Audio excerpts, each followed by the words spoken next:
कौर खेसारी लाल यादव का बोलबम video song सावन का आ रहा है। जी हाँ, मेरे स्क्रीन पे देख रहे हैं कि खेसारी लाल यादव के इस गाने का नाम है शिवलिंग के। जी हाँ, शिवलिंग के खेसारी लाल यादव के इस गाने का टाइटल रखा गया है, जो मेरे स्क्रीन पे अभी आप देख सकते हैं। इसमें सिंगर की बात करें तो खेसारी लाल यादव के साथ में गाई है नेहा निष्ठा। जी हाँ, खेसारी लाल यादव के साथ में नेहा निष्ठा गाई है।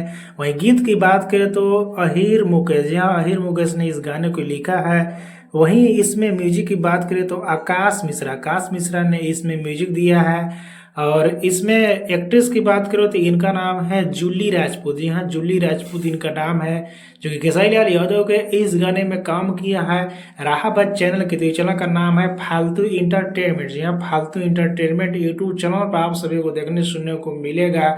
और आपको बतला दूं कि फालतू इंटरटेनमेंट बहुत लगभग हमको 4-5 साल हो गया हुआ है इस चैनल का। 3-4 साल तो हो गया होगा। बहुत पहले भी इस पे सॉन्ग आया था, पहला सॉन्ग ही हिट हो गया था खेसारी लाल यादव का, आपको याद होगा। और लंबे समय के बाद इस चैनल पे देखने सुनने को मिल रहा है और आ रहा है कल ही आप सभी के बीच में आ जाएगा। वैसे भी अब ज़्यादा साउंड बचा हुआ नहीं है, इसीलिए जितना भी बोलम सॉन्ग बचा हुआ है उस गाने को जल्द से जल्द रिलीज किया जा रहा है। और फिलहाल एक और बात बतला दूं कि फिलहाल आपको पता होगा कि दुबई खेसारी लाल यादव चल गया है अपनी मूवी सैया अरब गईले को शूटिंग करने के लिए यहाँ से फ्लाइट से निकल गए हैं अदर कंट्री में खेसारी लाल यादव। तो अब जितने भी सॉन्ग सुनने को मिलेंगे पहले के जो रिकॉर्ड करके रखा हुआ है उस गाने को मिलेगा। बाकी आपको क्या करना है नीचे कमेंट बताना ना भूले।